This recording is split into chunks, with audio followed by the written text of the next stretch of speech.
I need to talk to you, Edgar. Please do so.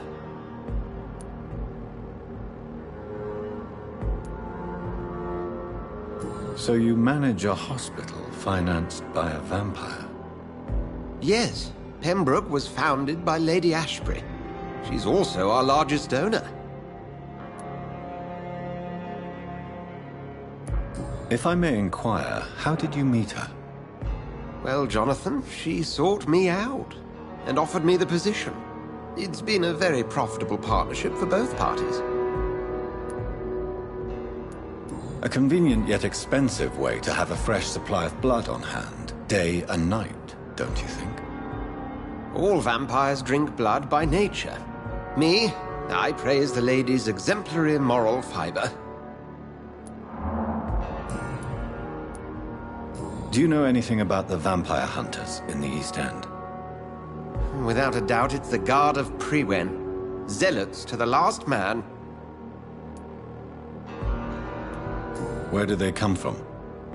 Once they shared the Brotherhood's ideology on non-intervention, but they concluded vampires were a scourge. They're definitely well organized and equipped. They're extremely dangerous and not to be trifled with. To them, you're a feral beast, and I, your accomplice. Nurse Crane will not be returning to Pembroke Hospital. Oh, really? Did something happen? She seems such a very capable woman.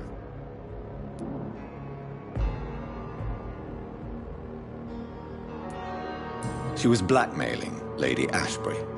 Thought she was murdering patients as some sick upper-class game. Nurse Crane was playing a dangerous game. She's lucky Lady Ashbury abhors violence. We'll talk later.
I have this thirst for blood.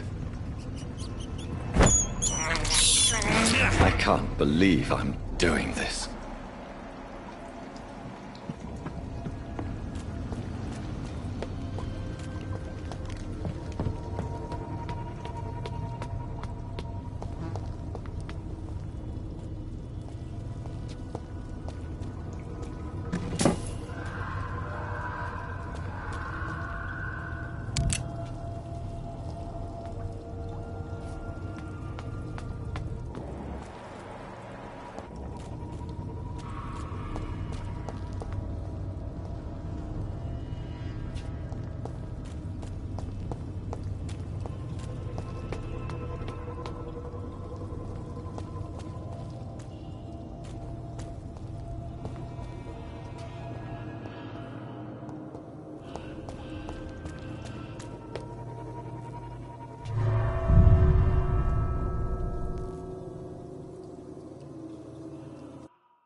Good evening, sir. Who the fuck are you? Don't you see I'm busy here? Dr. Jonathan Reed, that's who I am.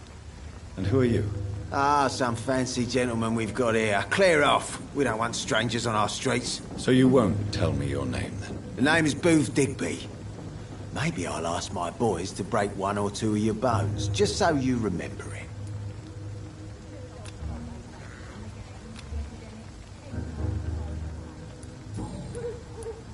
Are you some kind of vigilante patrolling these streets at night? Something like that, but the police aren't in charge here. We are, see? So you're a concerned criminal, is that it? Using funny jokes about me and my boys, are you? Fuck. You must have some balls. I saw many men like you during the war, Mr. Digby. Greedy little cockroaches who feed on despair. I could kill you for saying that. But, nah. You've been a soldier. I can respect that. So, tell me about your gang, then. What? Have you got a death wish? You really want me to answer that? Well, yes. You seem so proud of your status. Why not tell me who you're working for? Oi! I'm the boss, all right? The Wet Boot Boys work for me. All of them. Situation round here is better than other districts because of us. Because of me. What can you tell me about this part of town? Things ain't that bad, thanks to us. We give people what they need, and we control this borough. Well, you're not doing a very good job. People are still dying here like everywhere else. Yeah, well, we can't be everywhere all the time. And Edwina says if we can find more guns, we could be more efficient. More efficient? Really? You should probably tell Edwina that guns are useless against diseases and infections. Incredible. You know what? You're lucky she can't hear you right now. She's more smart than patient. My sweet queen of the docks.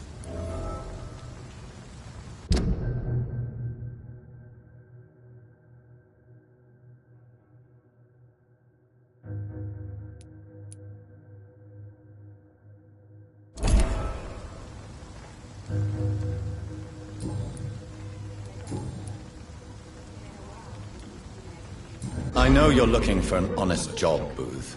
You're tired of this criminal life, aren't you? It's just an idea.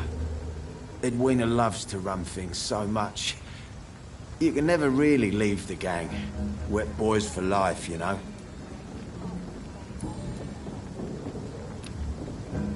Goodbye, Mr. Digby.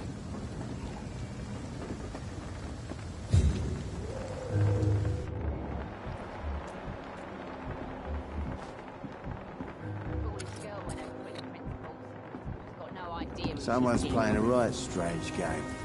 Now I'm gonna find out.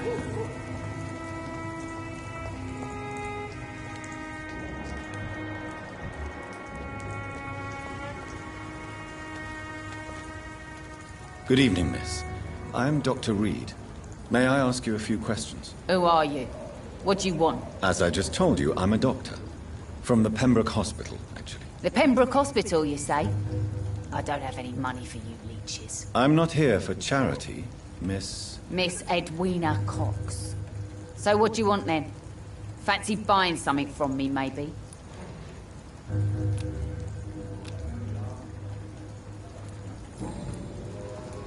What can you tell me about your work? I'm a businesswoman. I buy and sell things, and I send my wet boot boys after anyone who don't play nice with me. Gang member and shopkeeper. Can't be easy running double shifts. If you're interested, I may find use of a doctor who can freely walk across the city, you know. I'm not interested in a career in the criminal underworld, Miss Cox. Fair enough.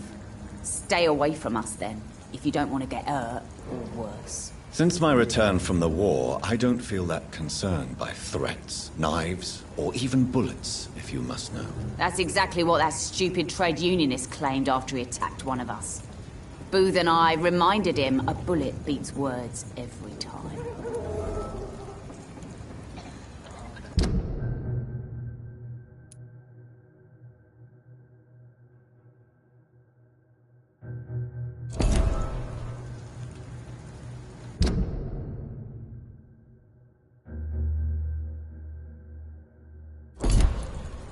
You're quite blunt, aren't you? I like people who know what they want and say what they think.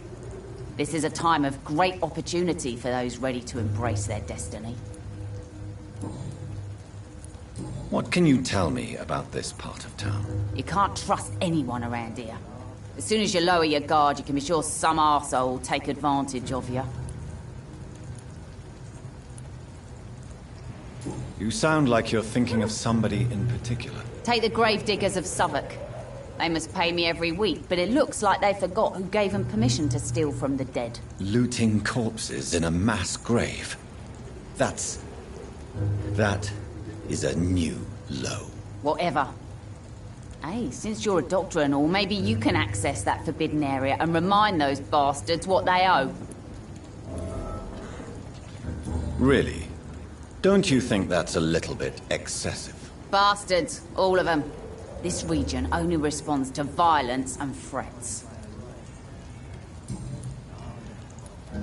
You still use your husband's name, Edwina. Why is that? Why shouldn't I? He may be a bloody bastard, but I'm still his wife and his name means something round here. Are you aware of what happened to him? Yes.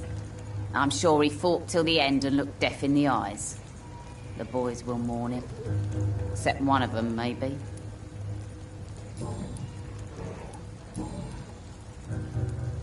Booth Digby looks at you with love-struck eyes.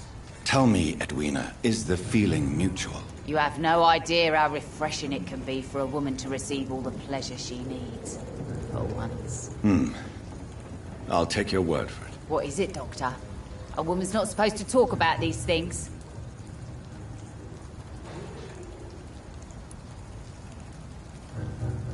Behind all your crude words and your attitude, I sense romance and a soft heart, Miss Cox. Romance? I have no time for such rubbish. I use Booth like I use everyone else.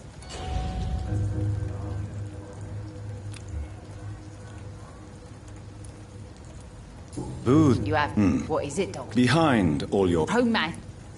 Tell me about the man you and Booth killed, Edwina. The bastard killed one of us and received retribution. There's nothing else to say. What happened exactly? I don't know, and I don't care. One of ours was killed by that communist bastard, but he didn't brag for long. So you have no idea what really happened, but you executed him anyway? No one messes with the Wet Boot Boys, Doctor. This is our territory, and this is our law. And your conscience is clear. You kill without hesitation. Violence is an efficient tool, Dr. Reed, when used properly. So you decide who lives and who dies, just like that? Yes, Doctor. Just like that. I'm not saying it's fair. I'm saying it's my way of dealing with troublemakers. Can I see what you have to sell? As long as you have money, I'll show you all I have.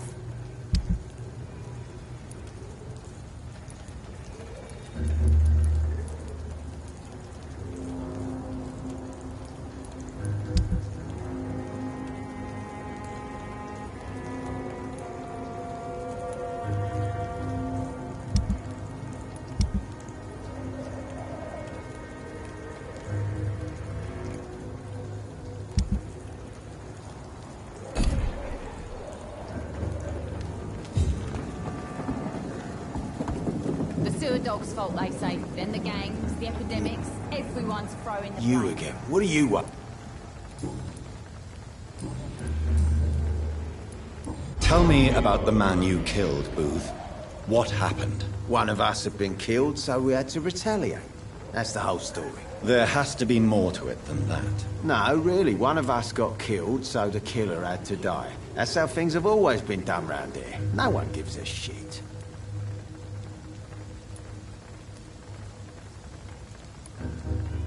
Don't you see it's an endless spiral? One day, it will be you who will be stabbed, or shot, or worse. That's what my sweet Edwina always says, that one day I'll get it too.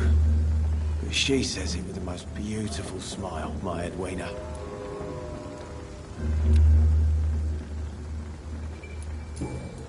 Goodbye. Been a...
Sorry, sir. Now steady, boys. We've got one of them here.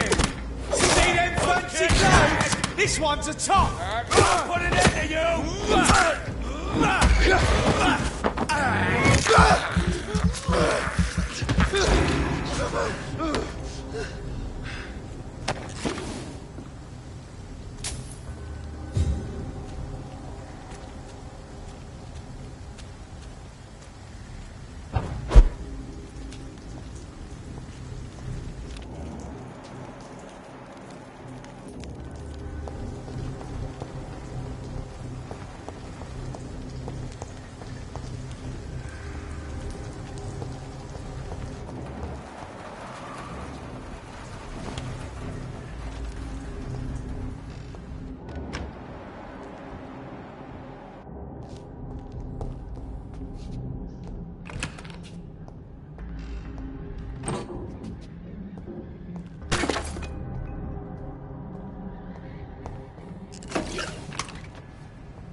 It's locked.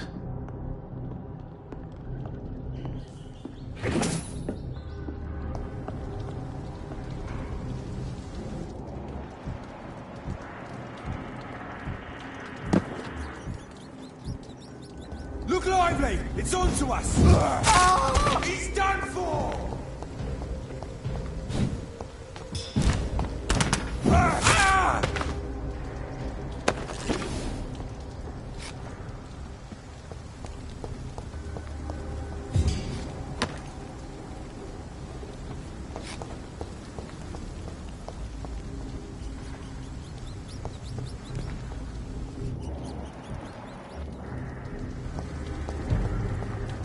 It's a leech!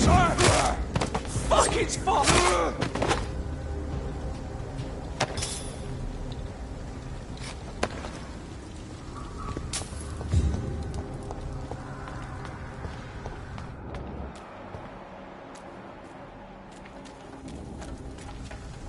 This place. Rain may have washed away the blood, but not the memory. My poor Mary.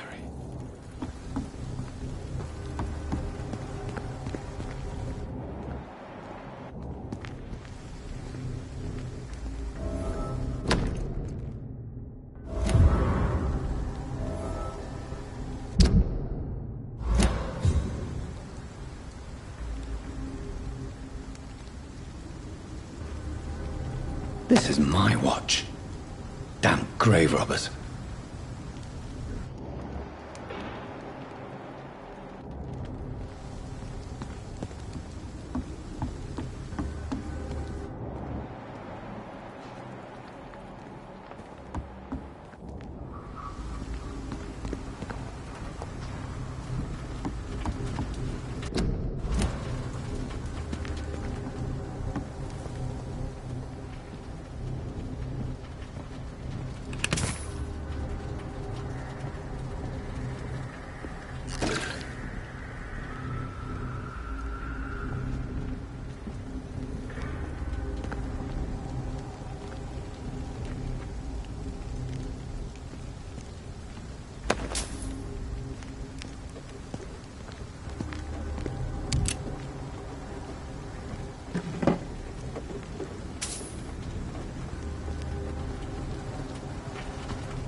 Pleasure, sir.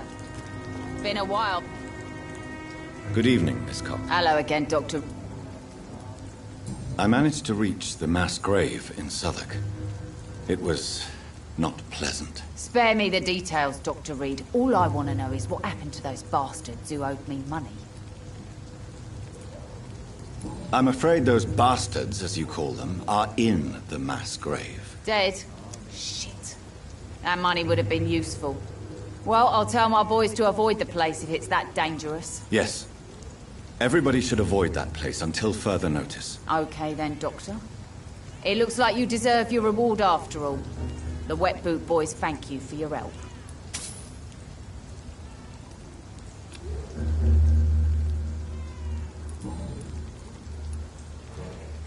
Tell me your feelings about Booth's belief in monsters, Edwina. It makes him look weak in front of the boys, that's my feeling about it. But ghosts don't scare me. You don't believe he really saw something then? I don't care what he saw or not.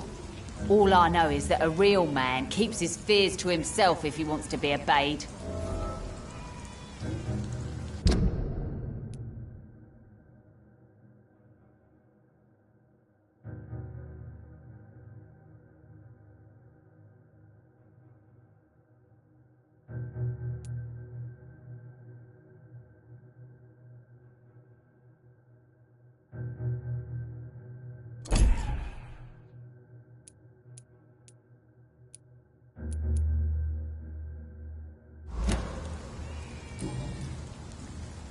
Goodbye, Miss Cox.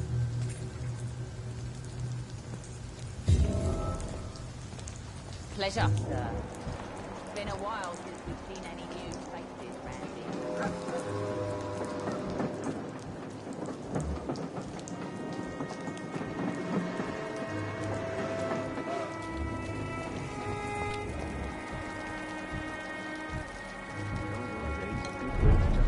That cause a problem is to solve one.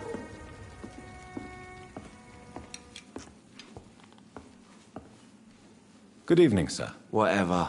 Don't you recognize me? We met a few nights ago. Don't take it personally. I spent a lot of energy forgetting what I did the night before. Yes, you had definitely drunk too much then as well.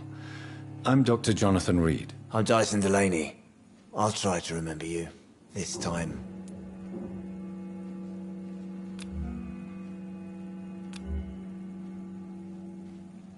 I hope I live long enough to see them Wet Boot Boys get what's coming. No one dares go outside.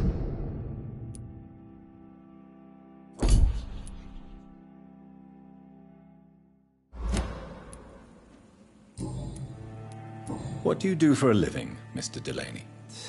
I drink. I drink in the morning and at noon. I drink at night. And then I drink some more. Why do you drink so much? Maybe it's because I prefer dying slowly. Death can be so abrupt.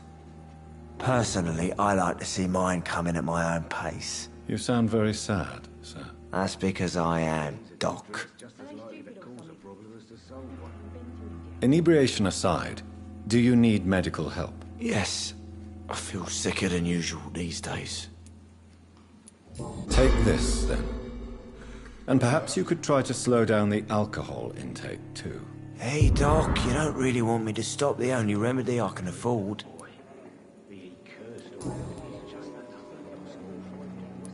What do you do for a living? Don't you work at all? I'd love to, but I don't have the time. Didn't I tell you? Drink in the morning and at noon. I drink at night.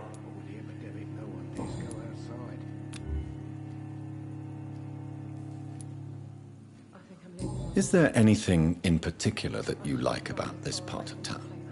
Except for the cheap drinks, I mean. How dare you say such a thing? I love this neighborhood. So friendly. So joyful. No reason at all to rejoice, then? Life is hopeless and then we die, is that it? Let me tell you a story. All right. Go on. A few years ago, when I believed a resolute man could change things around here for good, a tragedy occurred nearby. What kind of tragedy? It was a bomb. bomb that exploded and killed many people. Metal and blood everywhere. Shouts, fire, broken window at the shoe shop, the torn street light. You lost people you loved that day, didn't you? I've lost everything. But you know what the worst part is? I don't even remember where it happened. I've drunk so much to forget it. And now I can't remember where it was. I can't pay my homage to the dead. I'm sorry, Mr. Delaney. It's okay.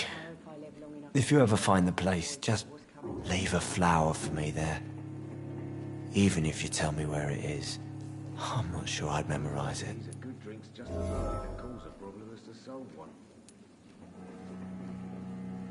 Is there anything in particular that you like about this part of town? Except for the cheap drinks, I mean. How dare you say such a thing? I love this neighborhood. So friendly, so joyful. Why are you so cynical? Cynicism is the polite way to express despair, Doctor.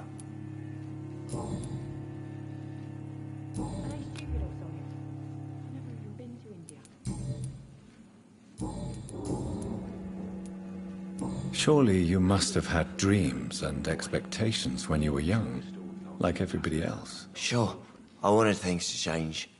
To really change, and to change for good.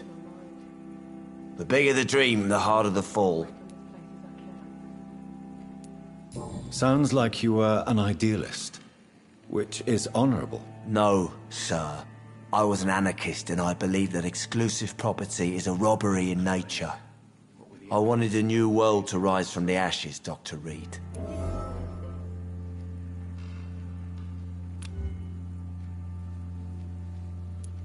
Do you really think the world is that bad? No, I believe we all can choose to make it better. But most of us are too weak, too corrupt and too guilty. I failed for sure, but others will come. I want to know more about your past as an anarchist, Dyson. I'm still an anarchist, Doctor, make no mistake. I just reject violence as a tool to change the world, unlike my comrades. Do you still see your comrades, then? Even if you don't agree with their methods anymore, I mean. No. I hope they'll come to share my point of view one day. I'll raise my glass to that splendid idea. Do you believe in a bloodless revolution, then? I do not believe in much anymore, Doctor. But I'll admit I like your idea of peaceful change. I like it a lot.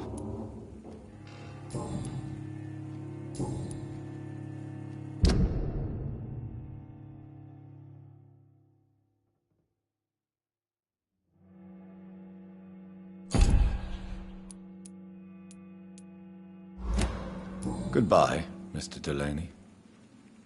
Are they stupid or something? I've never...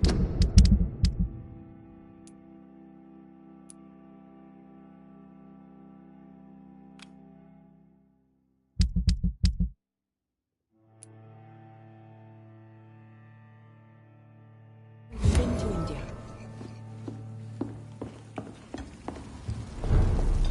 I should have offered a drink to the boy.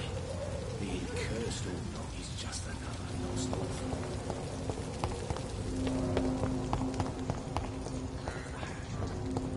Away from bitter death to drown and purge our city in the rock.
Yes. The place has changed since the explosion, but it was definitely here. I should find some way to pay my respects.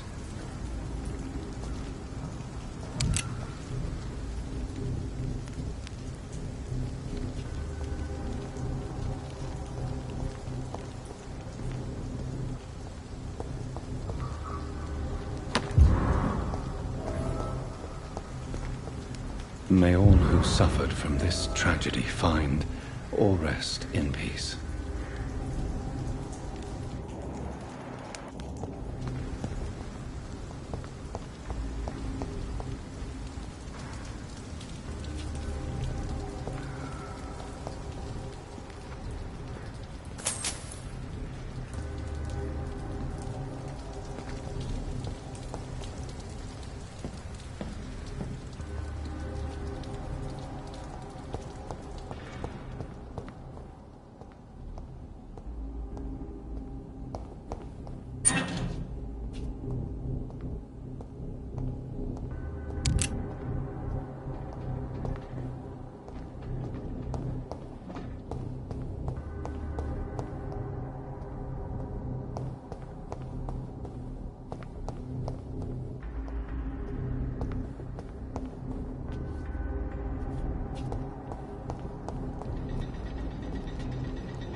Step away, sir. Don't come any fucking closer!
It's locked, all right.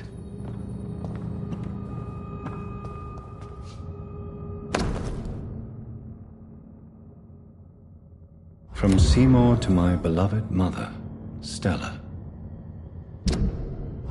What is this doing here? Who are these people?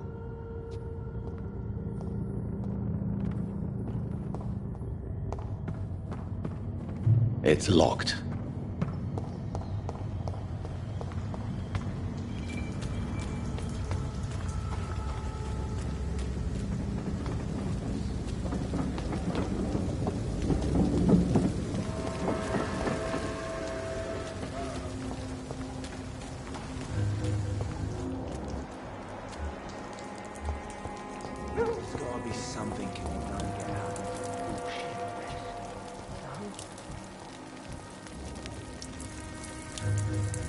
Good evening, Mr. Delaney. What? I found the location of the explosion, Mr. Delaney. I placed a flower for you where it happened. Just as you asked. Really? That's so kind. I never thought someone would... Well... Thank you, Doctor. It's nothing, really. And I'm sorry for your loss. What? No, I didn't know them. No car was supposed to park there that day. Stupid bastard, why did he park there? You're the man who hid that bomb. I don't want to talk about it. Leave me alone.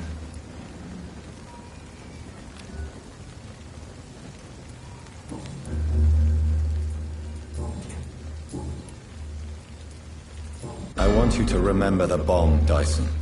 Tell me about it. No. I don't want to remember it. Why use a bomb? What were you trying to destroy? The Dawson & Dawson ammunitions factory. A symbol of violence against the people. My group wanted to destroy it to send a message. The victims. They were not the target then. I spent so much time figuring out the perfect moment. I used a short fuse. No car had ever parked there. They all died. I sense your guilt, Dyson. Why is that? Did you not think violence was an acceptable political tool? I still believe our fight was just. By killing an innocent couple who were just at the wrong place at the wrong time. No way.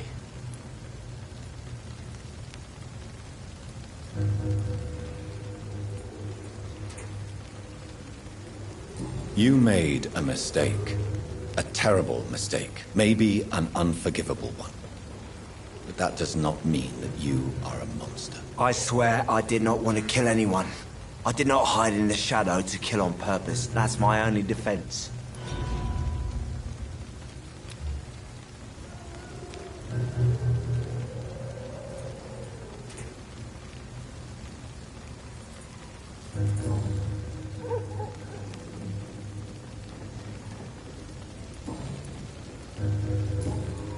Goodbye, Mr.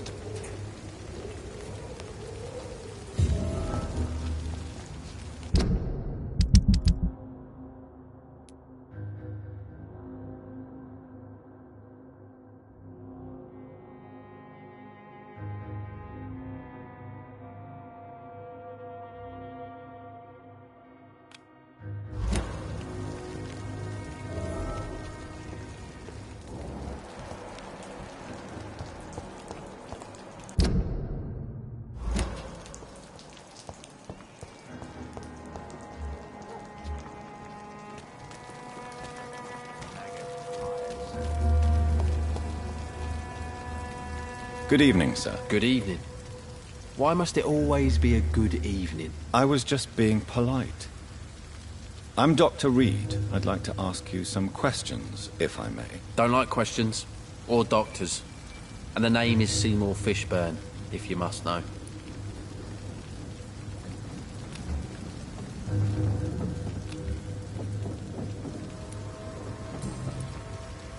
What can you tell me about this part of town? A shithole filled with maggots. Liars and thieves, all of them. Are you thinking about someone in particular? Nope. Hate them all. Especially these petty, whining little shitbag beggars.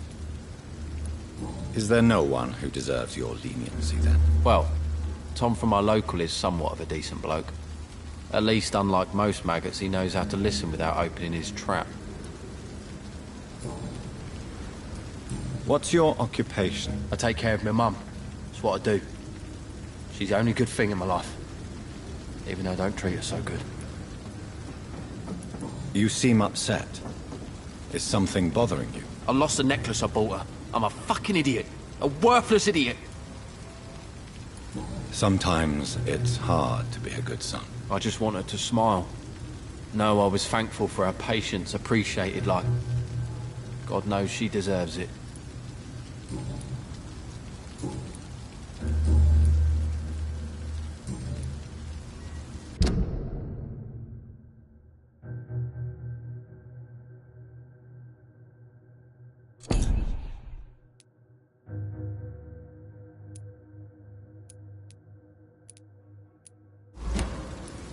I have retrieved the gift for your mother, sir. Great. Give it here then and take this for your trouble. I also found the corpses. The ones under which you left the necklace, Mr. Fishburne. Ah, so that's where I left it. I can be a bit stupid sometimes.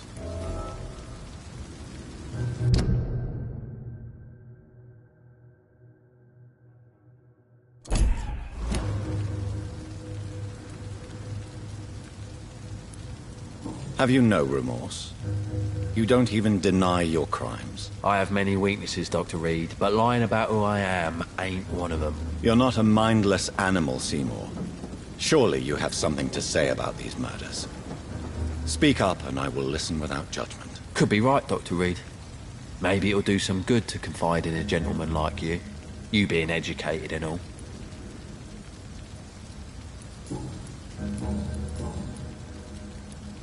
Tell me about your victims, Seymour. Who were they? Why them? Was there a link? Why should there be? They just kept getting on my nerves at the worst times, that's all. How many? How many victims? It's not like I keep records. It happens when it happens. You feel nothing, do you? No empathy for your victims at all? You seem pretty calm yourself, don't you? We're not talking about me. That right? Well, our calm's the only thing we have in common then. Did you take pleasure in killing them, Seymour? All those people, all those lives extinguished. I take no pleasure from it. Just gives me peace. Stills the anger. For a time. This rage you feel, have you ever been able to control it? Resist it? I tried. For my mum, I tried for her. Telling the truth made me feel better. For a while.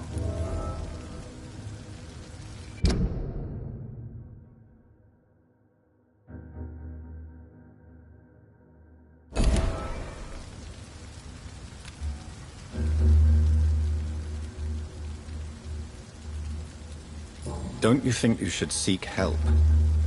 Talk to someone you trust, someone who cares about you. No. And don't dare speak about me to your colleagues either. Keep your mouth shut tight. Especially about my mum. Why is your mother protecting you, Seymour? I'm her son. She's the only one who knows me. Sometimes I think she knows me better than I know myself. I understand you love her, but can't you see the awful situation you've put her in? Do you think my mum would have a better life if I were dead? She seems so sad to know me sometimes.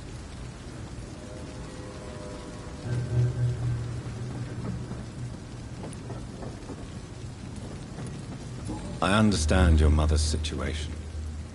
Obtaining justice at the price of betraying her own flesh.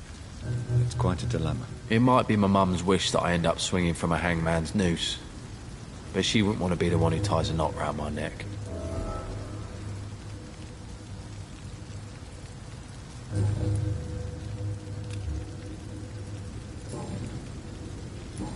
Goodbye, Mr. Fishburne.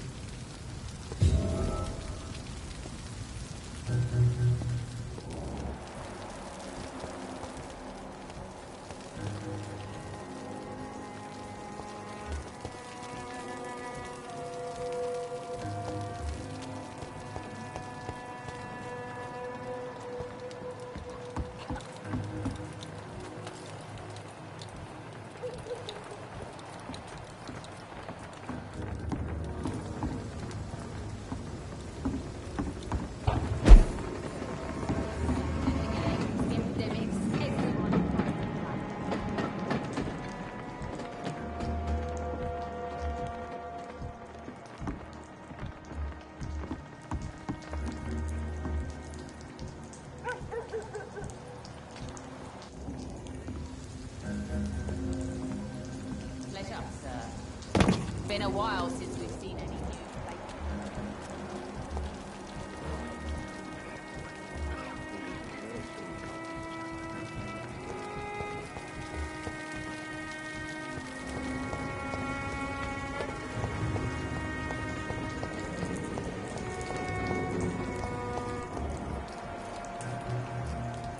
so love to gaze at the stars.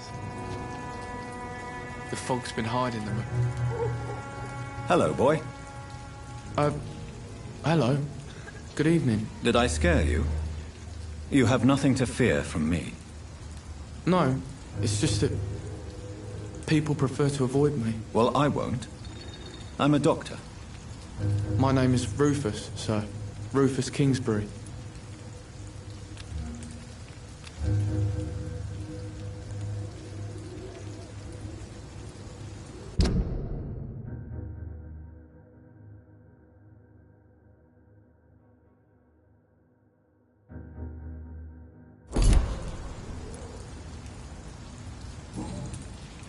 What can you tell me about this region? It's all about staying out of trouble.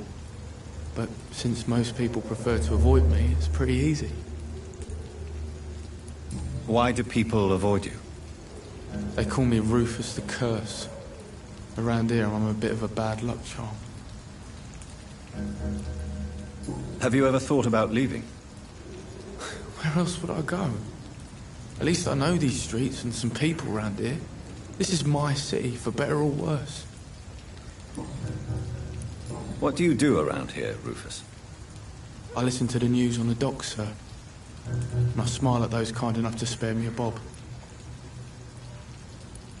Do you have a job? It's hard to work, what with my head and all.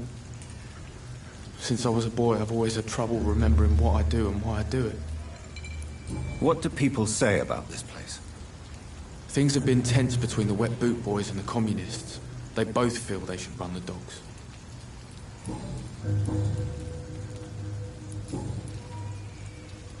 Are you alone? Where is your family? I don't have any. My parents are dead. So you have no home? You're sleeping rough? No. I mean, yes. I live on the streets. I have no home.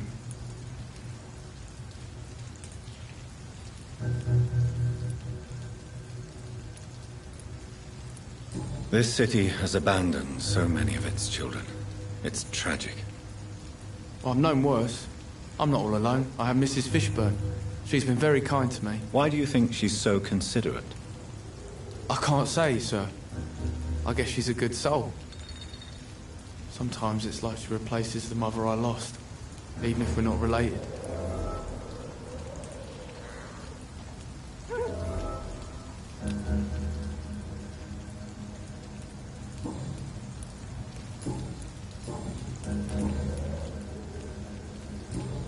So long, Rufus.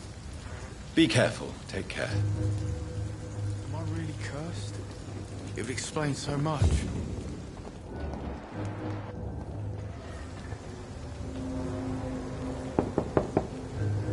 Good evening, madam. I'm Dr. Reed. Could I come in? Why? What do you want? I work at the Pembroke Hospital. I'm investigating the flu epidemic in this area. Oh, the Spanish flu. Well, that's quite liberal of you, Doctor. But this is no time to be knocking at people's doors. The disease takes away the good people too, madam. Why not let me in? It's Mrs. Fishburne. Stella Fishburne. And yes, indeed. Why not let a doctor in? Just grow eyes in the back of that head, sir. Gentlemen are easy targets in these parts.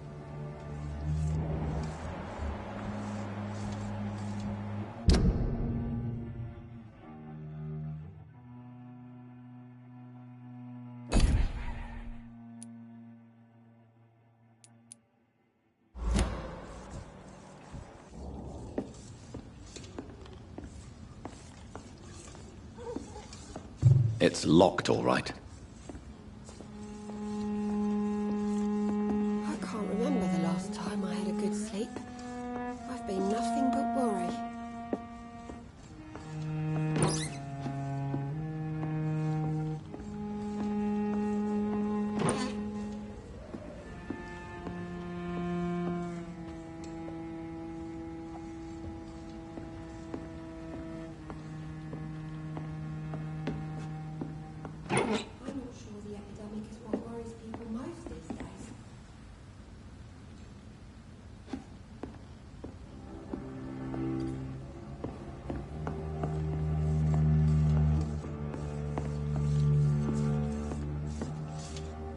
So you have questions about the flu, then? Yes, among other things. Forgive my rudeness at the door. It's just my son doesn't like strangers coming in the house.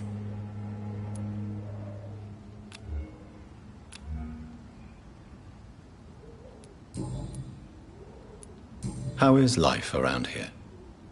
Life has always been hard in the East End. But it's everywhere nowadays, isn't it?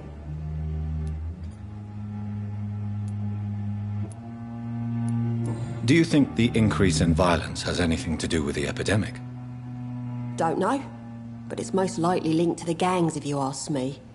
Recently, it's like everyone has had to pick a side. Violence has always fed on poverty, don't you think? It's a cruel law of the human condition. And selfishness is their rotten fruit. These days, you can just die in the gutter, and no one will bat an eye. May I ask what you do for a living, Mrs. Fishburne? Since my husband died, I worked at the Dawson Rope factory, but it closed before the war. I occasionally help at the night asylum, in exchange for food. Did your husband die in the war? Oh no. My Jack was a docker. He died when my Seymour was just a lad.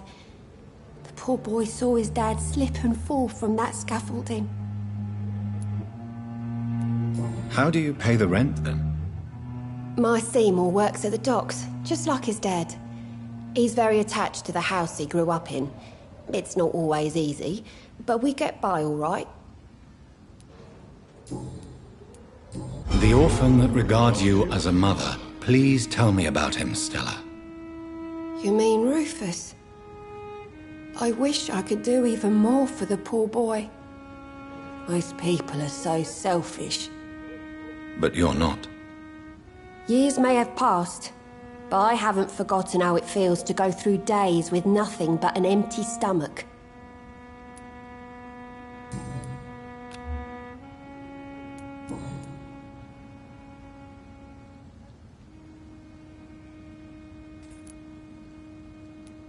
Stella, I know you are ashamed of your son's crimes. So why do you protect Seymour?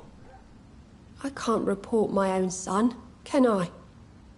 Not a burden I could bear. Burden? How do you mean? They'd hang him for sure. I won't send my only son to his death.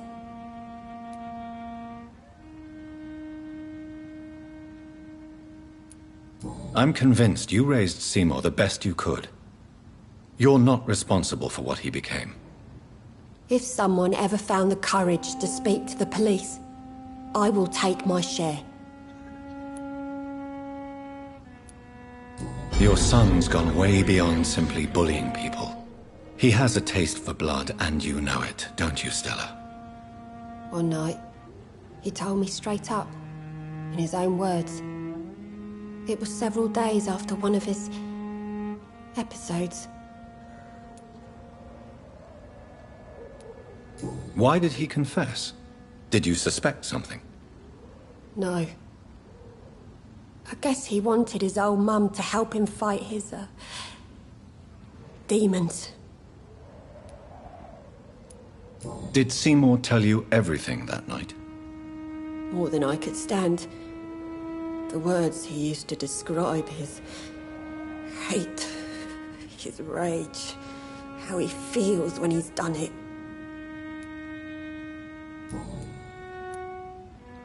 Tell me about these demons Seymour needs your help to fight. Seymour used to be such a happy child, and he is still a helping son most of the time. But when he gets angry, he can hardly contain his rage. All men and women are born innocent, Mrs. Fishburne. But there can be a monster within any of us. Do you think he can be cured, Doctor? Do you think something can extinguish this rage inside my Seymour?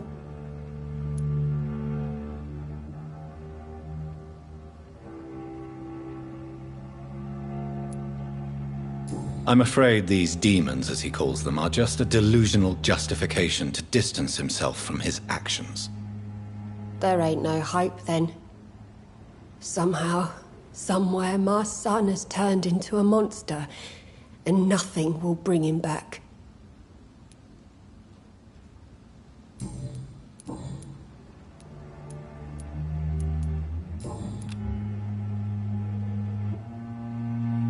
Goodbye, Miss Fishbone. Take care of yourself.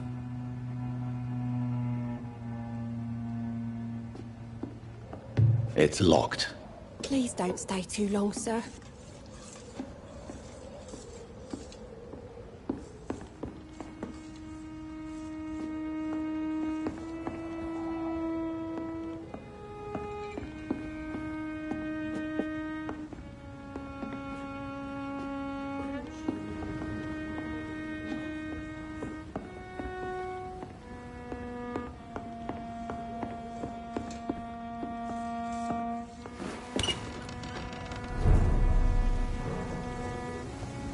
Every night a darkness, and every dawn another day.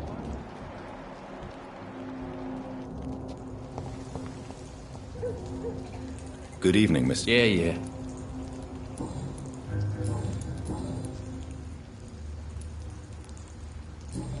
Goodbye, Mr.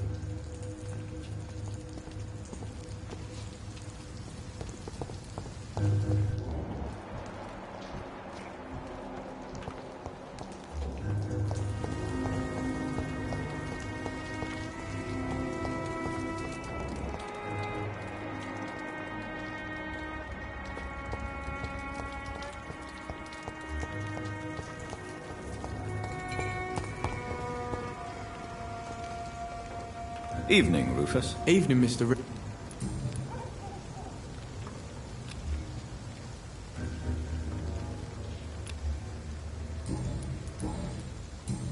So long, Rufus.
Been a while since we've seen any news.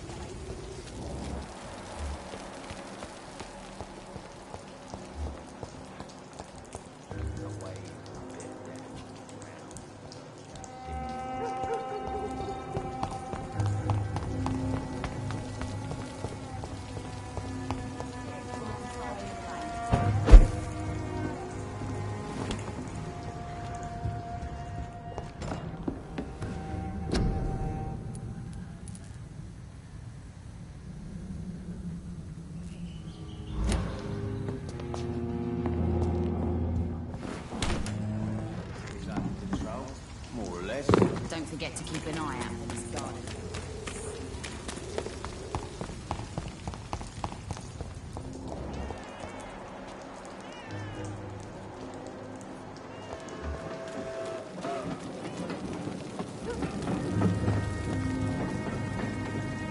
Good evening. Yeah. Do you require medical assistance? That's something I didn't expect to hear again. A doctor concerned with the health of his patients. Yeah. I could use some help. On several matters, in fact. I don't know which kind of doctor you're used to dealing with, But it's a doctor's purpose to heal people. And is it your purpose as well, Mr. Reed? I would say it's a convenient way for gaining people's trust.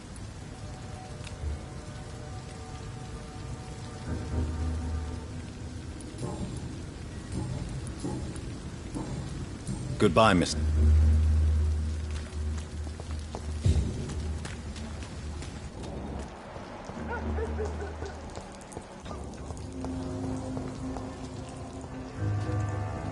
Evening, Rufus.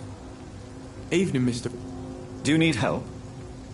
A real doctor caring about me. That's a first. I feel like a real person. A real doctor treats everyone the same, Rufus. I don't know what to say. Thank you, sir. Thank you.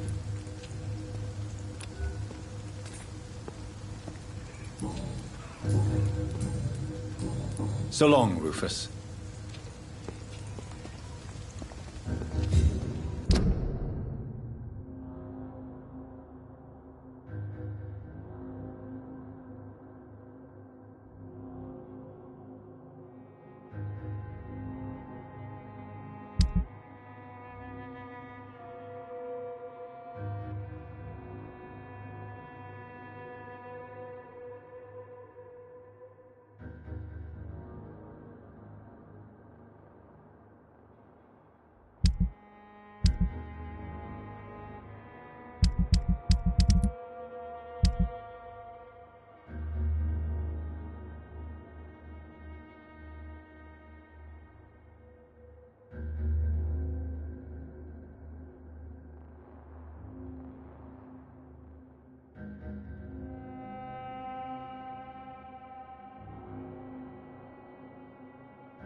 stupid brat is gone.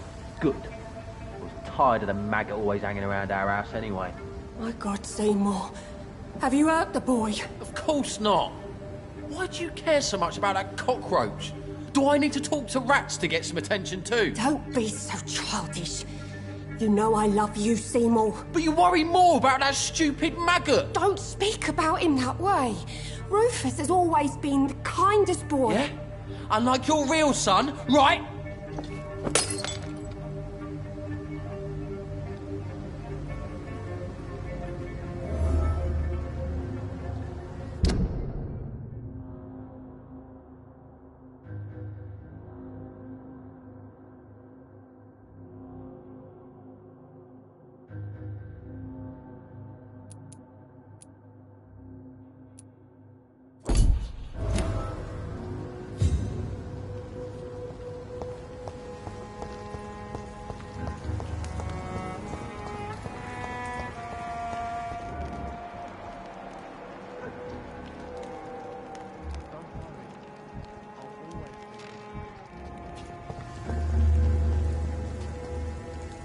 Good evening, Mr. Fishburne. Yeah.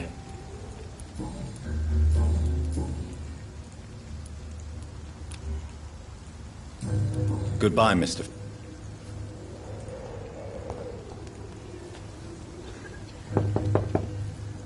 Good evening, Mrs. Of course. Please don't stay too long, sir. What can I do? Goodbye, Miss. I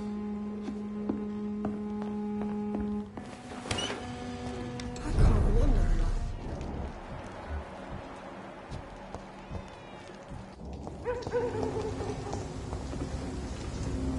Evening, Rufus. Evening, Mr. Rufus, tell me what you really think about Seymour Fishburne. Seymour, he just scares me. A lot.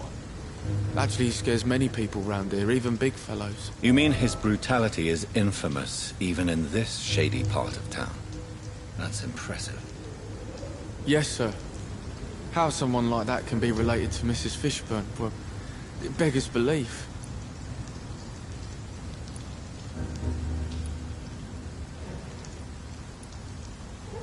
Maybe she loves her son so much, she's blind to his misdeeds. If so, she wouldn't hide her sadness, would she? What do you mean? It passes across her eyes sometimes, when she thinks she's alone. She hides it from everyone.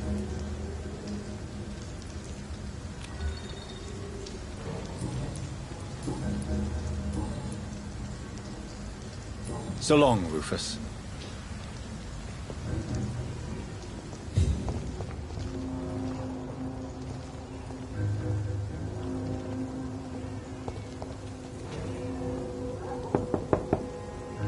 Good.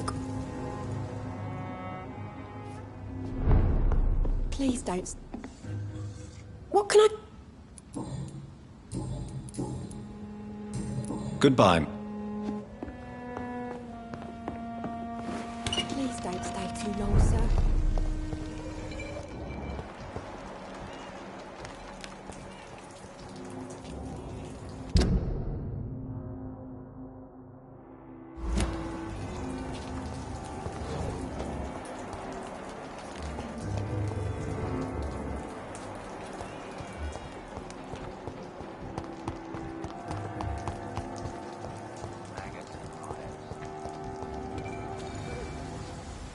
Good evening, Mr. Fishburne. Yeah.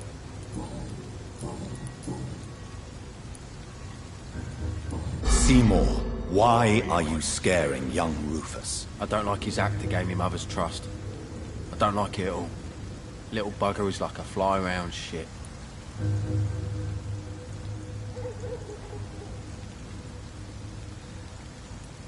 You can't blame Rufus for trying to improve his condition. I don't believe in kindness nor innocence, sir. The boy is either a fool or a hypocrite who hides his hand well.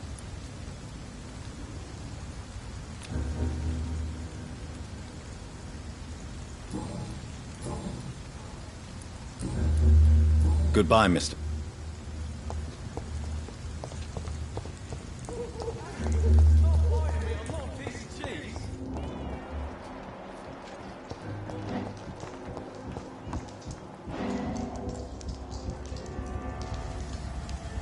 Don't you think Miss Fishburne is nice to us? But I always have the feeling she's hiding something. For now, you're still the only real friend I have, Jack.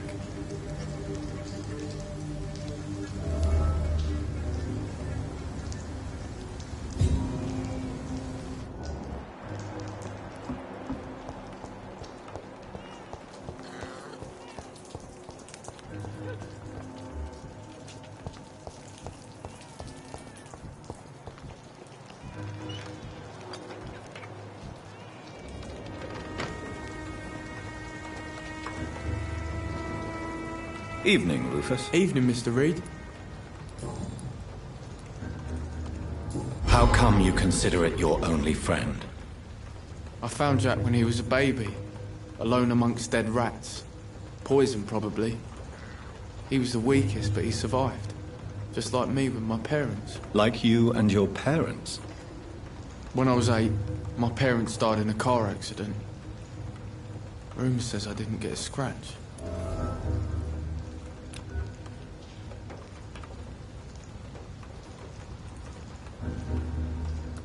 How have you survived?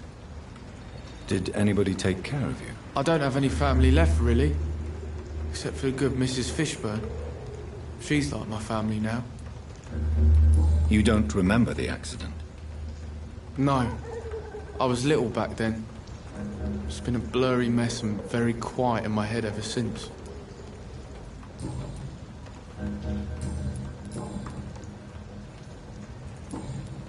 So long, Rufus.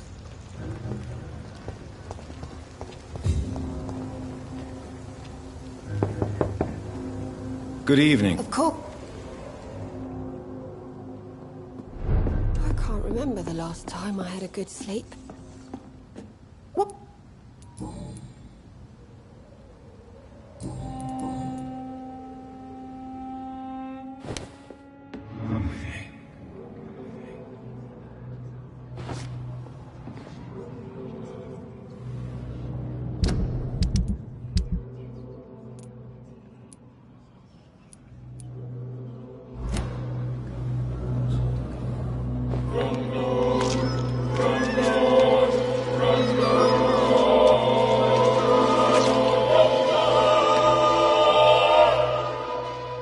Should I have turned my Seymour in? Was my crime to love my son?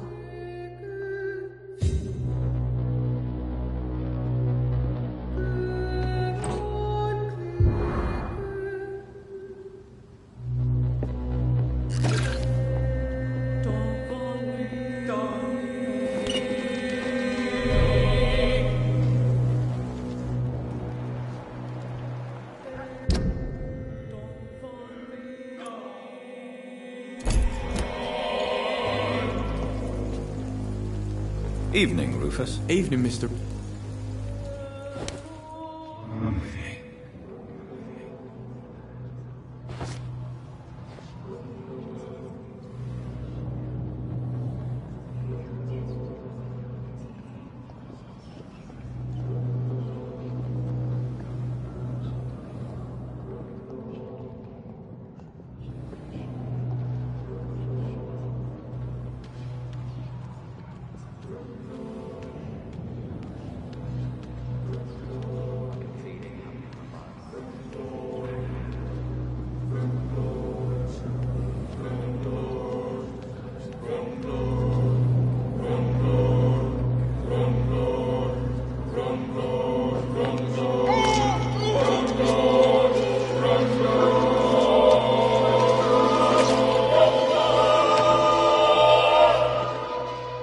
So what they said about me was true. I really was Rufus the Curse, destined to suffer until I die.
feel it coming in my bones.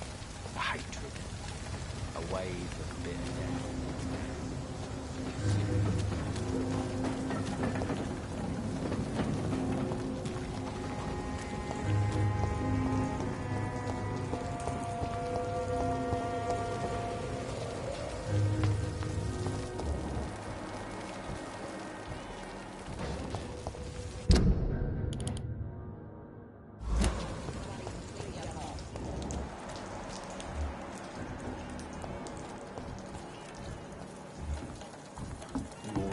Laughing at first. To think.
kill you!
Murdering bastard!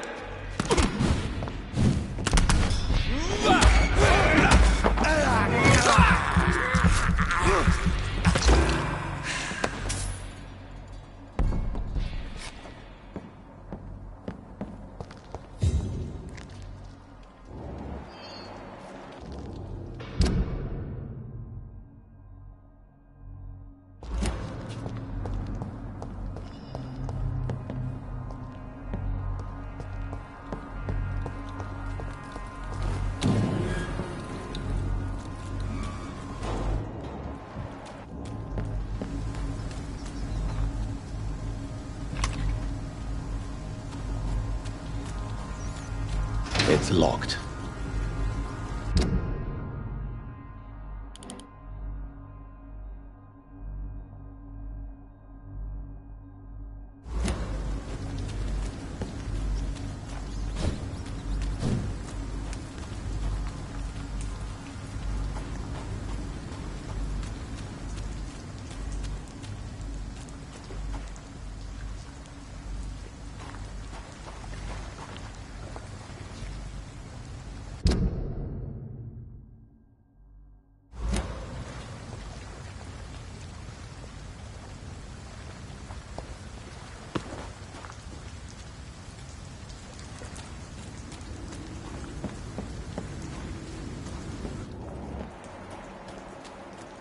It's locked, all right.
Go outside. Good evening, Tom. Good evening, sir. How are you tonight? Back to the docks, are we? You remember me then? Of course I do. You're that man who seemed so lost when he entered my bar a few nights ago. Thank you for your hospitality. I'm Jonathan Reed, by the way. I'm still Tom Watts. Welcome back, Doctor.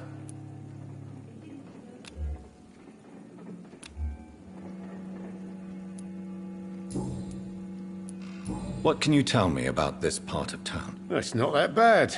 Thanks to people like the sad saint of the East End. Who? Sean Hampton, our own private holy figure. Few are foolish enough to make peace with the gangs. Sean is one of them. How is it you can keep this place open? This part of town doesn't seem particularly safe. Well, since everybody needs a drink, my pub is considered neutral ground by most groups.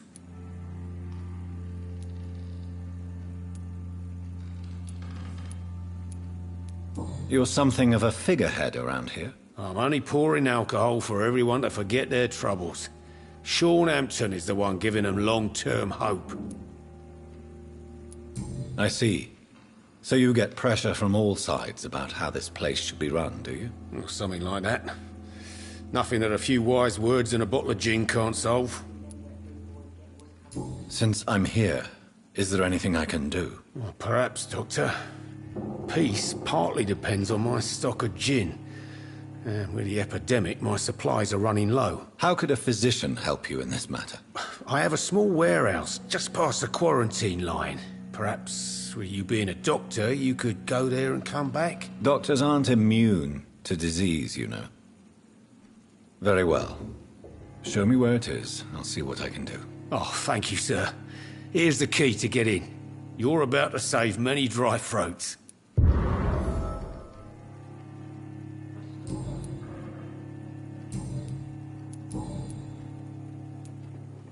Sabrina seems very fond of you, Tom. I like her too, I really do. I know I'm her boss, and I'm much older and all. But I like her for sure. What is bothering you then? Sabrina is an angry one. She wears it like a coat. I'm not sure I can make her shed that anger. It hurts to see her like that.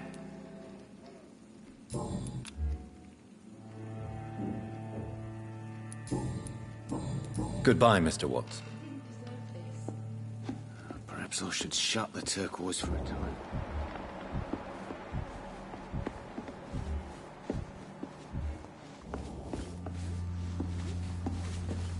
Evening, miss. Well, I never. That's a first. Customers who make that much mess rarely come back. Never mind in fancy togs. I'm much more myself than when we first met. By the way, I'm Jonathan, Dr. Jonathan Reed. Welcome back to the Turquoise Turtle then, Doctor. I'm Sabrina Cavendish. How can I help you?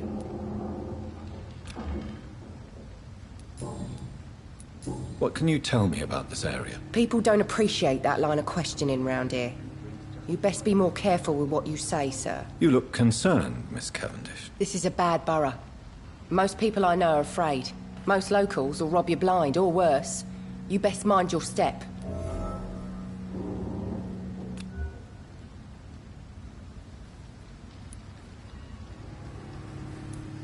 I have nothing to fear from the people round here, miss. Yeah, I'm a brave woman myself, Dr. Reed, but I'd be a fool to think I'm invincible. This place seems, how shall I put it, very colourful. I'm sure it has plenty of stories to tell. We get people of all sorts here. It's that rare place in the docks where you can have a drink without being murdered. At least it's not happened yet. So this bar is neutral territory, then? Yeah. Tom's convinced this is something the locals need. No one ever draws a weapon here. That's one of the reasons I accepted the job. Your boss must be quite the negotiator to force such an agreement. Yeah. Tom's a great bloke. Mr. Hampton, who runs the night asylum, he's the only other man that's able to keep peace around here. What can you... People don't... You look This is a bad... I have nothing to fear. Yeah, I'm a brave... Excuse my curiosity, but where exactly are you from, Miss Cavendish? Something bothering you? What, my name? Or my complexion? Believe me, I never judge someone on their place of birth or the color of their skin. If that's true, you'd be one of the few not to make fun of me. Just you, Tom, Dyson, Miss Fishburne, and of course Mr. Hampton. I'm sorry if I worried you. I was just curious to find out if you know this part of town well. Nosy. My dad was a sailor from Bombay, and my mum was a maid born up in Glasgow. They got married in London. And here I am.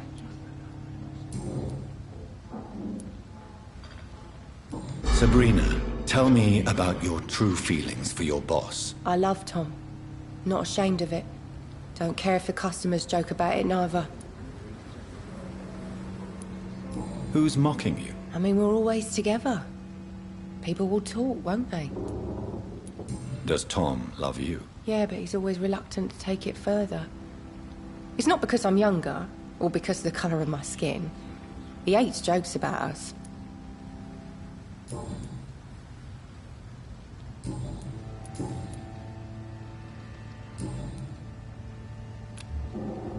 Goodbye, Miss Cavendish. Offered a drink to the boy. Be he cursed or not, he's just another lost orphan. I hope I live long enough to see them wet boot boys get what's coming to them.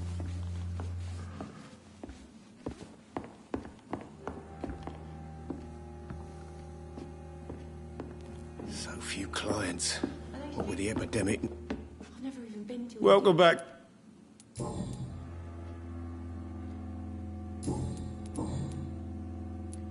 Why does your waitress feel in danger working on the docks? This part of town is dangerous for all, but for women it's worse, as always. Sabrina is a brave girl, but she can't help feeling in danger. Do you think she has good reason to feel this way? Are you not worried about her safety? Of course I am. The truth is, she's tougher than me deep inside. She just has to learn to control it.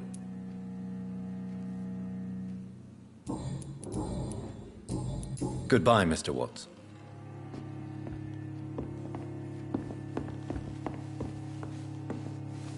You still working? Perhaps I should shut the turquoise. Goodbye, Miss...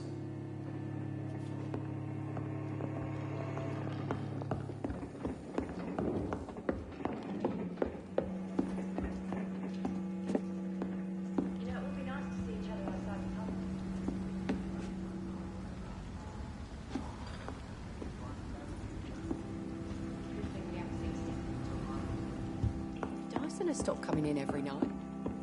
The pub's become right peaceful, don't you think?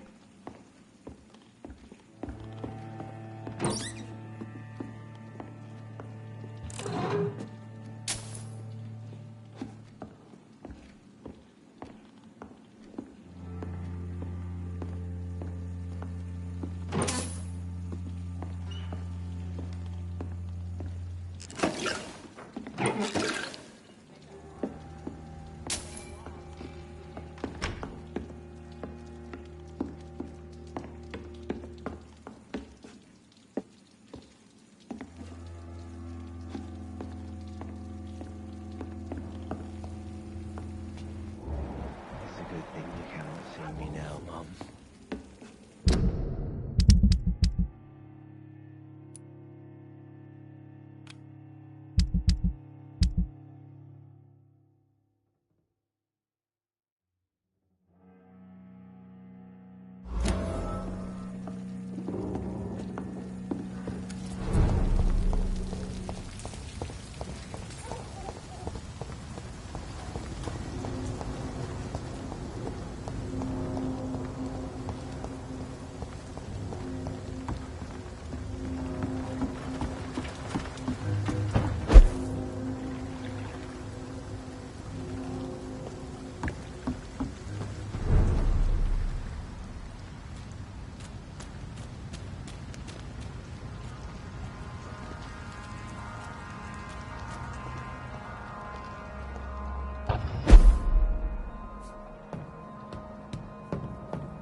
Tom has so much alcohol, he could keep this district afloat for quite some time.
Been a while since we've seen any new faces round here.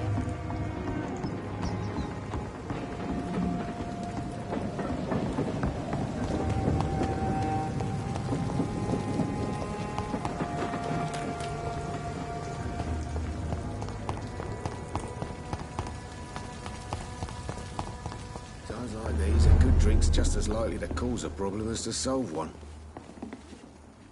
Welcome back, Doctor. What can I do for you? You lied to me, Tom. Your warehouse wasn't empty. It was inhabited with armed vigilantes. I'm sorry, Dr. Reed, but I thought those Prewen guards would be willing to let someone like you pass without trouble. That was devious of you, Tom. Next time you can bloody well go yourself. I apologize, Doctor, but it's just that I prefer to avoid the law, its enforcers, and all manner of thugs in uniform.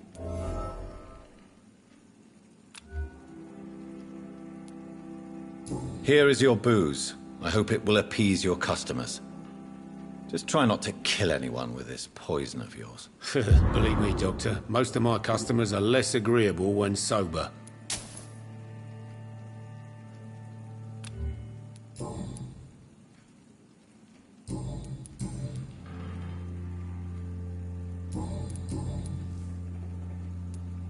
Why not leave town and start a new life after you got out of jail? I grew up in the East End. This is where my roots are. This is where I want to help others, and die, eventually. Don't you feel threatened, staying in such a violent and criminal neighborhood? I've made peace with my violent past, Dr. Reed. I may not be a pacifist, but I'm not angry anymore. Do you think the docks will always be a hive of scum and villainy? As long as poverty and fear run the show, I don't see how it would change. Misery loves company, as they say. Tell Tell me about your arrest for attempted murder, Tom. I tried to kill someone. I got arrested. I paid my debt and I have nothing to hide.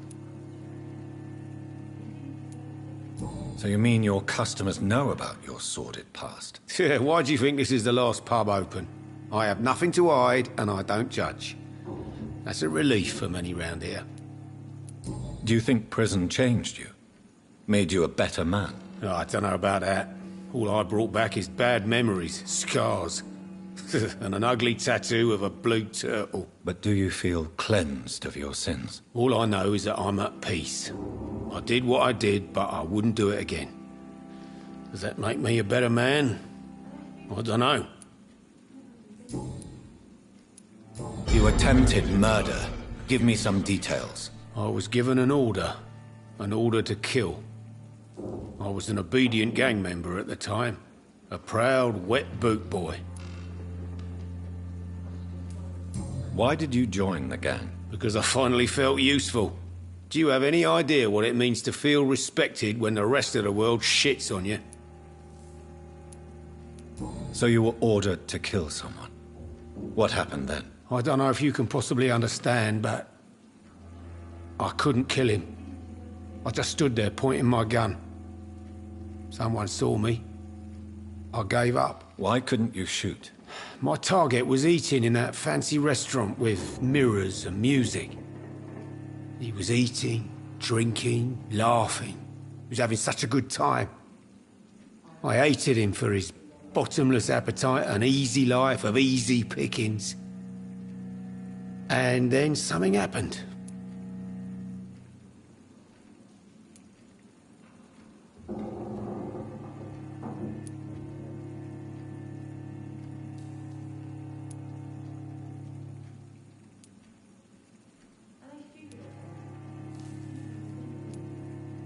You've had a sad, violent, and lonely life, with no joy to speak of. You realized that you were living with nothing but sadness. No, not really. I had friends and happiness in my life. It was more about just being pleased for the guy.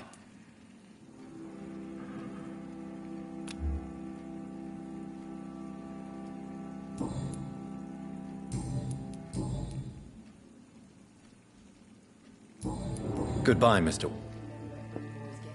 Perhaps I should shut the turquoise for a time.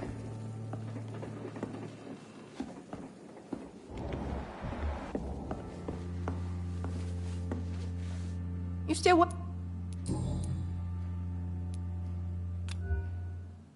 Tell me, Sabrina, do you really believe Tom has renounced his life of crime? He proves it to me every day he tells the truth. Tom Watts is a good man. One of the best. And you don't think he might fall back into his sordid ways? We can all do terrible things, Dr. Reed.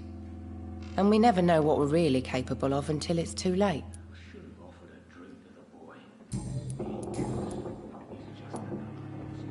Were you aware of Tom's past incarceration? That's the first thing he told me when he offered me the job. He didn't want me hearing about his past from anyone else. Did it surprise you to find out about it? Not really. I was already aware of his reputation before I met him. That's why I came to the Turtle in the first place. Most people would have run away because of that. Not me. I thought a man like him could give me stability, you know? At least to some degree. And I wasn't mistaken.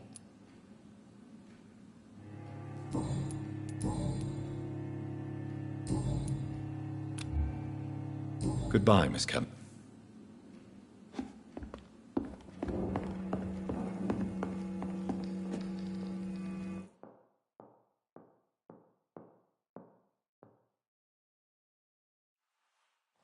Are they stupid or something? I've never even been to India.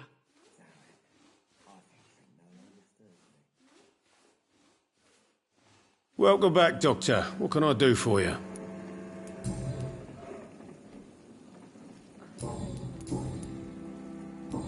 Goodbye, Mr. Watts.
rate, these parts will be running completely amok.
Stupid beast!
This is Braille. I need someone who can read this.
Are you all right, sir?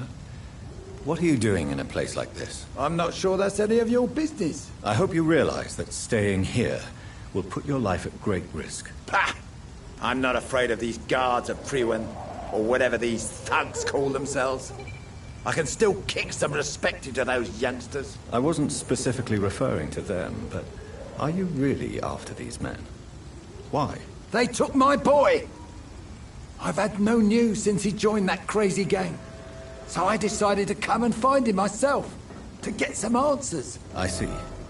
But as I said, your life is at risk if you stay here.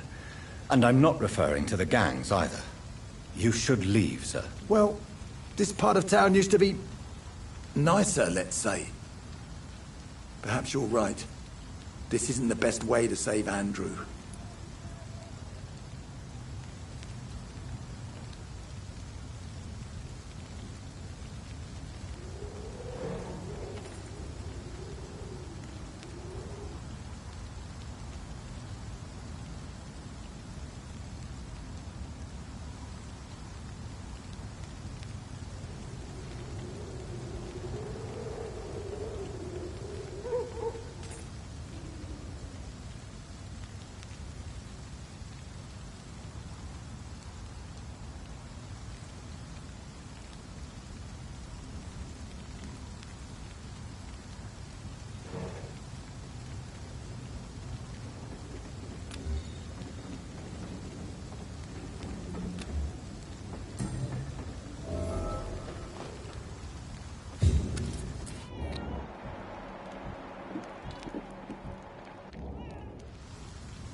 There is a name engraved under the blood on the back of the case. Jack Gillingham. Maybe I should return this watch to his family.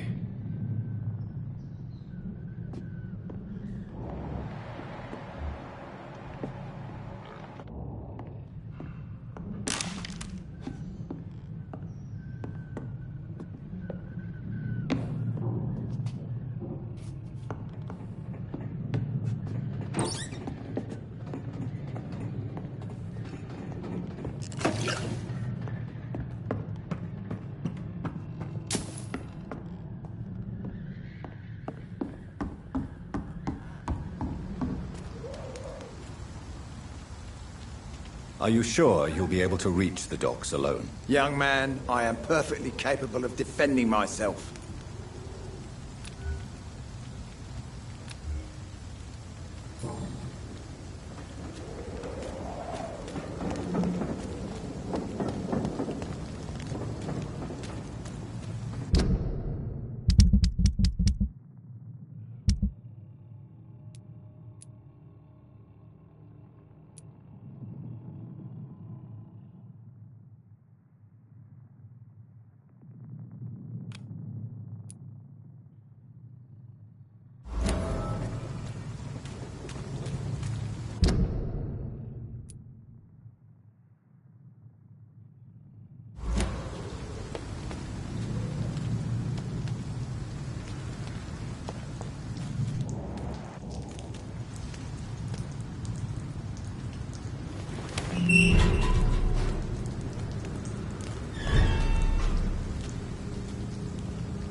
I cannot enter.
It's locked.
back home, idiot! Leech spotted! Die, Vermin!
Hospital is a danger to its patients. Do not Good evening, entrust Nurse these Brennan. people Good with evening, your Doctor. Do you require medical assistance, nurse? I will be fine. As soon as I can get some sleep. Nurse, you won't be able to help people if you're sick. Take this, and do try to get some rest. I'll try, Dr. Reed. Thank you.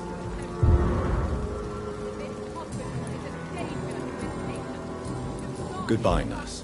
Call me if you need assistance. Murderers and thieves, the lot of them. They are criminals who treat you at Pembroke. This hospital is a danger to its patients. Do not entrust these people with your life. Good evening, Mrs. Goswick. How are you feeling? Spare me your false compassion. It won't change all the bad publicity I intend to shine upon this toxic place. I knew this place was bad from the start.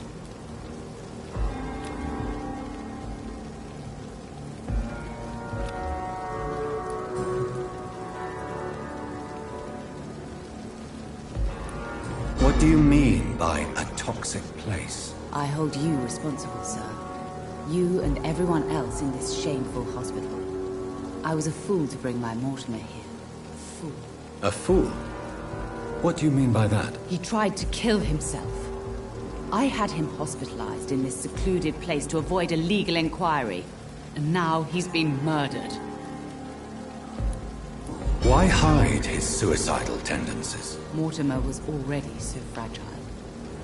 To be arrested for a suicide attempt would have killed him. But he died anyway.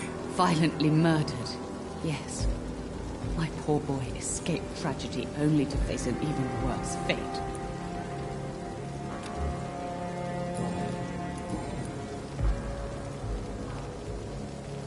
You aren't going to stay here forever, Mrs. Goswick.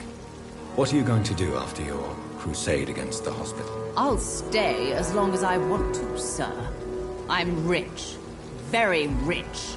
And I intend to spend all my money to close this place down. That's my plan. I found your son's suicide note, Beatrice. Maybe you'd like to read it. Stop torturing me, Dr. Reed. It's too much. Do you have no heart? I just wanted you to know that Mortimer wrote this letter for you. I am going to tell everyone about this damned hospital. I will warn them about the cruelty, indifference, and danger this place represents.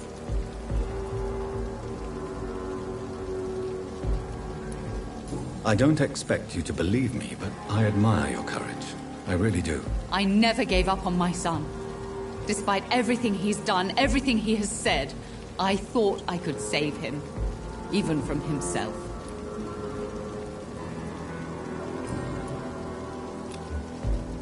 Do you require medical attention as well, Mrs. Goswick? Do you know you're the only one who's asked me this? No. I don't feel well, actually. Despite what you think about this place, I can tell you with absolute certainty, taking this will help you recover. Well, at least your reputation seems well deserved. Unfortunately, I can't say the same for this hospital.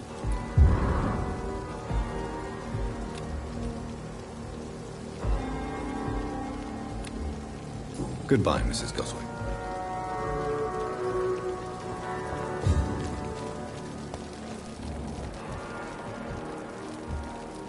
This hospital is a danger to its patients. Do not entrust these people with your life. Murderers, thieves, they are... Jonathan, are you all right?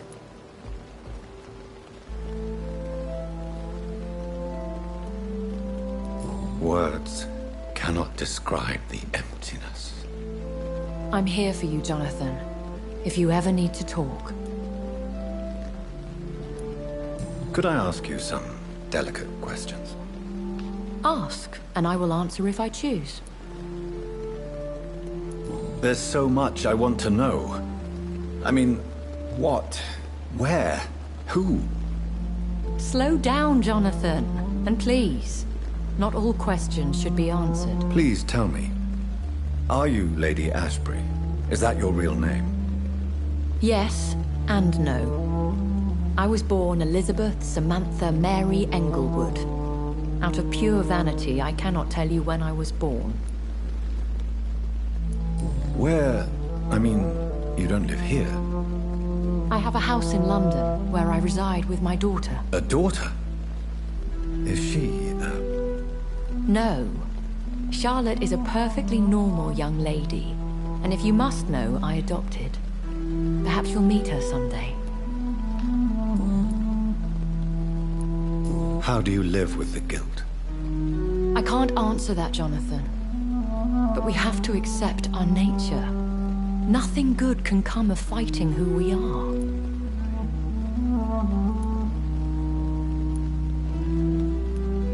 Have you killed someone you've known? Jonathan, have you forgotten what I do here? I need to meet the men and women I kill. Have you ever killed family? I will not answer that. In time, perhaps. Tell me, why do you finance this hospital? I'm lucky to be in a privileged position to help those less fortunate. Kindness takes the edge off the years. And our Dr. Swansea? He's fine with this culling of patients.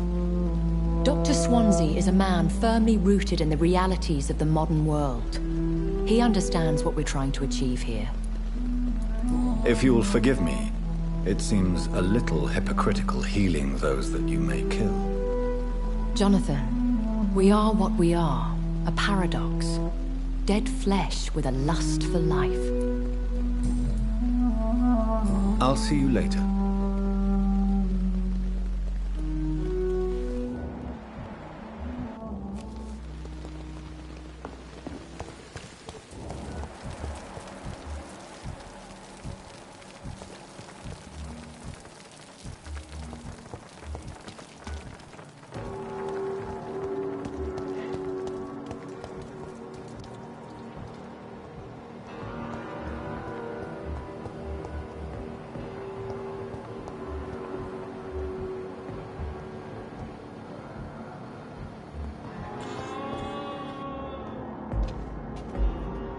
Good evening, Dr. Ackroyd. You're the last person that I want to see right now, Dr. Reed. I see that you are as friendly as ever. Are you really going to ask me why?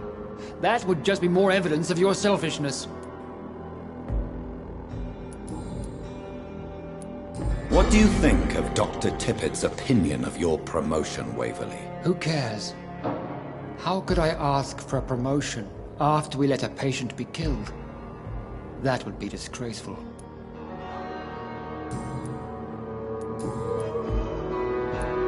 How do you think these recent events will affect the Pembroke Hospital? I am not blind. There is something strange about you and Dr. Swansea. One day you'll have to provide answers. You are troubled by the death of your patient. I understand. It is something that haunts everybody in our profession. Harvey Fiddick died inside these walls, under our watch. We failed him, all of us. Don't you think the epidemic is enough to deal with, without wasting time on insults and suspicions? Yes, the epidemic. Convenient, isn't it? Just like the war, really. Hundreds are already dying, so who cares about one more?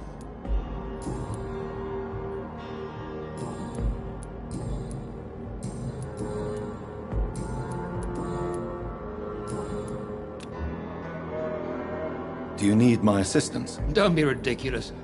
I'm capable of dealing with this myself. I've just not taken the time to do so. Then you are lucky that I have taken the time to do so.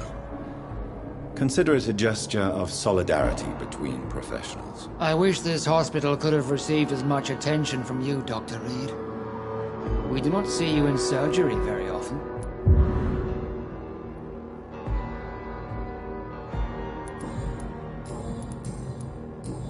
Thank you for your time. We'll talk later.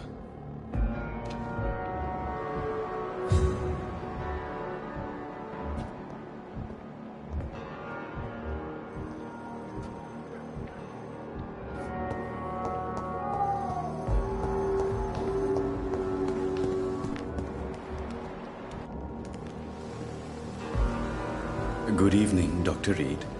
Such a pleasure to see you again.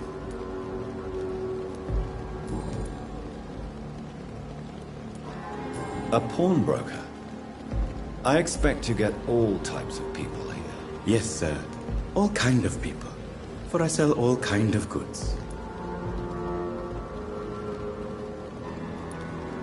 Who comes here to trade with you?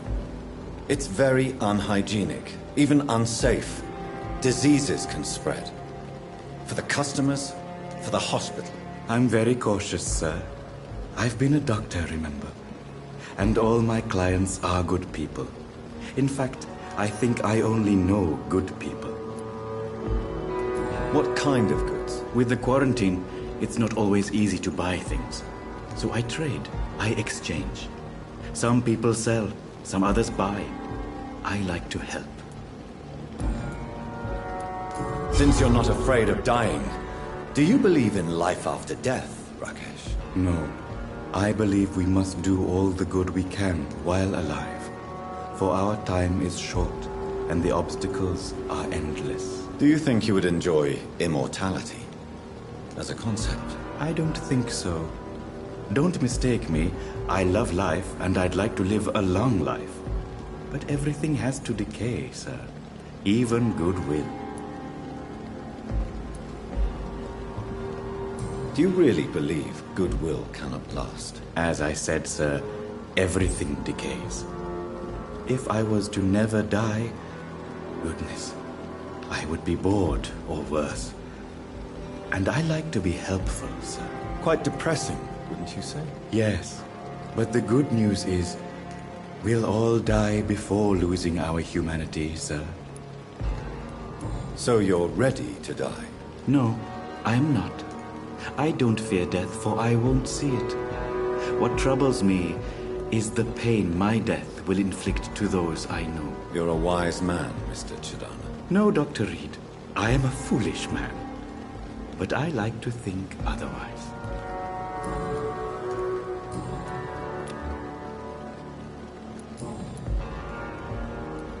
Tell me the truth about your appointment as a medic during the war, Rakesh. The regiment administration appointed me by mistake. I had to learn the job on the spot, sir. Very hard, sir, but I rose to the challenge.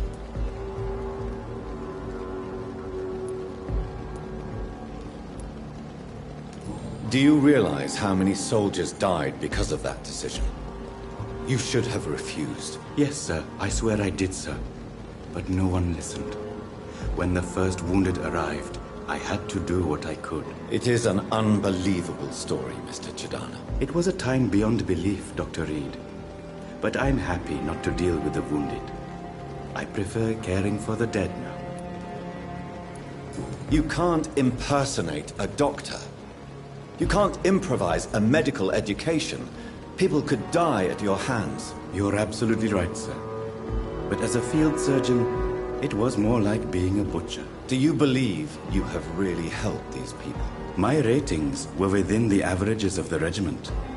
I saved lives, Dr. Reed. Does that not say enough about triage and war surgery?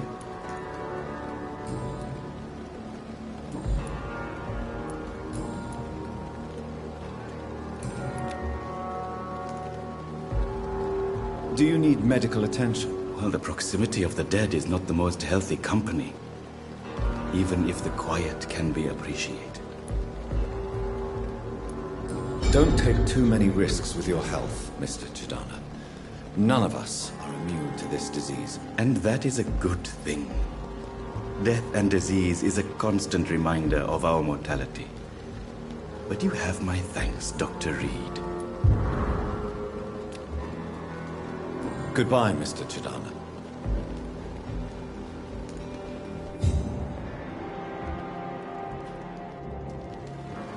It's locked, all right.